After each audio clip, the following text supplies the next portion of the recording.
قرآن پاک پورے کا پورا قرآن اس کے خلاف ہے. صرف سورۃ الانعام کی آیت نمبر 159 جو ہے، بسم اللہ الرحمن الرحیم، ان الذین فرقوا دینہم وکانوا شیعا لست منہم فی شیء، بے شک جن لوگوں نے دین میں فرقے بنائے اور اپنے آپ کو گروہوں میں بانٹ لیا، اے محبوب صلی اللہ علیہ وسلم آپ کا ان سے کوئی تعلق نہیں ہے. انما امرہم الی اللہ، ان کا معاملہ اللہ کے سپرد، ثم ينبئهم بما كانوا يفعلون، پھر اللہ تعالیٰ ان کو بتا دے گا جو کچھ وہ دنیا کے اندر کرتوت کیا کرتے تھے. پھر کیٹیگوریکل مینشن ہوا ہے سورہ آل عمران کی آیت نمبر 103 کے اندر، وَاعْتَصِمُوا بِحَبْلِ اللَّهِ جَمِيعًا وَلَا تَفَرَّقُوا، اللہ کی رسی کو مضبوطی سے تھام لو، آپس میں فرقوں میں مت بٹو. فرقہ واریت کی بنیاد پر کوئی شخص اہل سنت والجماعت کہلائے یا اپنے آپ کو اثنا عشری کہے یا دیوبندی بریلوی اہل حدیث کہے، اس کا قرآن اور نبی صلی اللہ علیہ وسلم کے ساتھ کوئی تعلق نہیں ہے. ہاں، فکر کے طور پر اگر کوئی چیز بیان کرتا ہے کہ ہم اہل سنت کی فکر پہ ہیں، یہ علیحدہ بات ہے، یہ بالکل ڈیفرنٹ چیز ہے. لیکن یہ بھی اوائڈ کی جائے. کیوں؟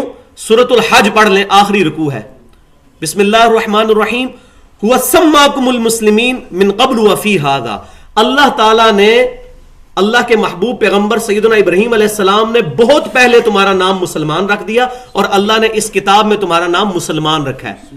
یہ واحد جگہ ہے قرآن میں جہاں اسم کے طور پر مسلمان آیا، صفت کے طور پہ نہیں آیا.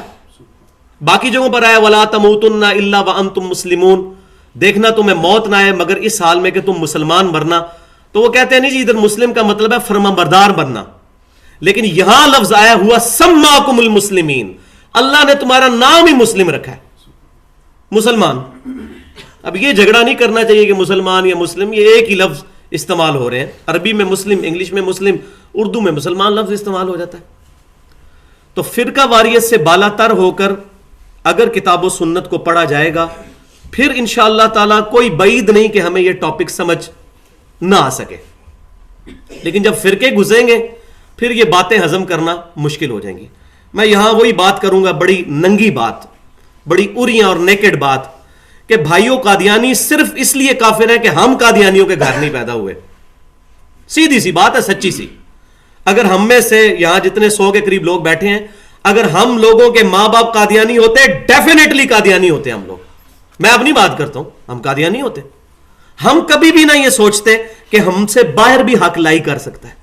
اسی طریقے سے کبھی بھی کوئی دیوبندی، بریلوی، اہل حدیث، شیعہ یا کسی بھی مکتبہ فکر سے تعلق رکھنے والا شخص کبھی نہیں سوچتا کہ ضروری نہیں کہ میں ہی 100% حق پر ہوں، ہو سکتا